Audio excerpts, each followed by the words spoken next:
There is a small traditional cafe bathed in warm evening light somewhere in the quiet neighborhood of Kyoto. A young woman sits at a table, having just finished her dinner and happily eaten a piece of sweet dessert.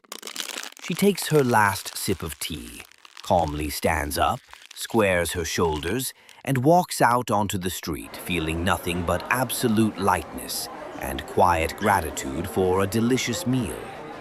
She does not plan to run extra miles tomorrow morning, and her nervous system is in a state of deep, unwavering peace. And somewhere on the other side of the world at this exact moment, someone is standing in the middle of their kitchen, looking at an empty plate from the exact same dessert. This person feels a heavy, almost physical weight of panic and guilt, opening a calorie-counting application on their phone with trembling fingers. They are already mentally punishing themselves for this evening, promising to eat nothing the entire next day, feeling how the joy of food is quietly replaced by anxiety and exhaustion. What if the difference between these two people has absolutely nothing to do with willpower, genetics, or the ability to control their emotions? By the end of this video, you will understand exactly why your own dining table often feels like a battlefield, how this background micro-stress invisibly destroys your body, and how you can permanently eliminate this toxic feeling of guilt. Before we move on to this almost invisible Japanese rule, we need to talk about a poisonous idea we have carried inside us since childhood. We have been convinced that our body is a broken mechanism that cannot be trusted, and food is strict mathematics. The Western diet industry has been selling us fear for years, making billions on our endless cycle of restrictions and relapses. Write in the comments right now how many times you have installed a calorie-counting application, desperately tried to fit your lunch into rigid boundaries, and then deleted it with a feeling of complete defeat. We all do this because marketing has convinced us that without strict control, we will lose our shape and value. But your stress, your relapses, and your irritation after dinner are absolutely not your fault. It is a direct consequence of a system that teaches us to treat food as an enemy that must be defeated. When you weigh every gram of your dinner, you are actually weighing your fears, and they carry a very real, heavy emotional weight. You think you are exhausted by extra pounds, but in reality you are being quietly exhausted by this invisible war in your head. But this is only the first domino in understanding the Japanese approach to eating.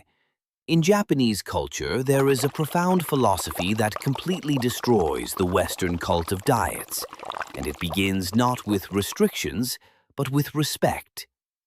There is one ancient rule that sounds like Hara Hachi Bu, which means to stop eating when you are 80% full. In the West, this rule is often misinterpreted, turning it into just another strict diet where people try to calculate these percentages mathematically. But the true essence of this approach lies in the absolute rejection of any numbers. The Japanese understand one very quiet but powerful truth, which is that your body is an incredibly wise system. It independently, without any applications or calculators, quietly whispers to you when it has had enough.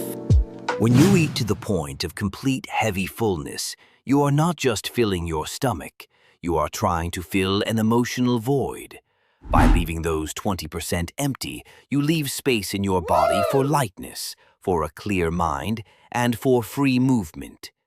And here something else happens, something almost no one talks about when discussing a healthy lifestyle and daily habits. After a Western person allows themselves to eat something extra, they instantly launch a toxic ritual of punishment. We mentally promise ourselves to work off that piece of cake on the treadmill. We plan a strict fast for tomorrow. We poison our evening with a feeling of guilt. In Japan, you will almost never see such an attitude because there food is viewed as a gift and a source of joy, not as a sin. If they eat a large dessert or enjoy a hearty dinner with friends, they simply rejoice in this moment and calmly return to their normal rhythm the next morning. No compensations, no punishments, no self-loathing that only increases cortisol levels and forces your body to accumulate even more stress. When you consciously abandon the illusion of hyper-control, you gain something much more valuable. If this approach has already changed your perception of the weight of guilt you have been dragging behind you for years, subscribe so you do not miss the next unobvious habits that quietly return your lost freedom. The Western habit of constantly weighing oneself, measuring portions, and reading every label is the result of a complete loss of connection with our physical shell. We have handed over control of our well-being to plastic scales and digital screens, forgetting what it is like to simply feel ourselves.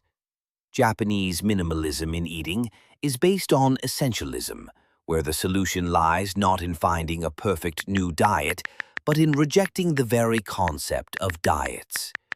To free yourself from this burden, you simply need to stop doing the unnecessary. Stop turning your plate into a field of mathematical calculations. Allow yourself to trust the signals of your body, which always knows when it needs energy and when it has already received enough. This does not mean the uncontrolled consumption of everything. It means a deep, respectful attention to the process itself. You eat slowly, you feel every flavor, and you stop at the exact moment when you feel a quiet satisfaction, not a heavy overfullness. This physical and mental lightness is so intoxicating and liberating that you will never want to return to exhausting calculations again. Your precious attention is freed from the senseless maintenance of your complexes and shifts to life itself. You begin to notice the beauty around you. You have energy for creativity, for calm communication with loved ones. Abandoning the diet mindset is an act of a very quiet but confident rebellion against an industry that constantly tells us we are not good enough. You allow yourself to be a little imperfect, but significantly more relaxed and happy. Take this step towards lightness tonight. Leave all your heavy fears and calculators behind. Trust your body, and your table will never be a place of anxiety again.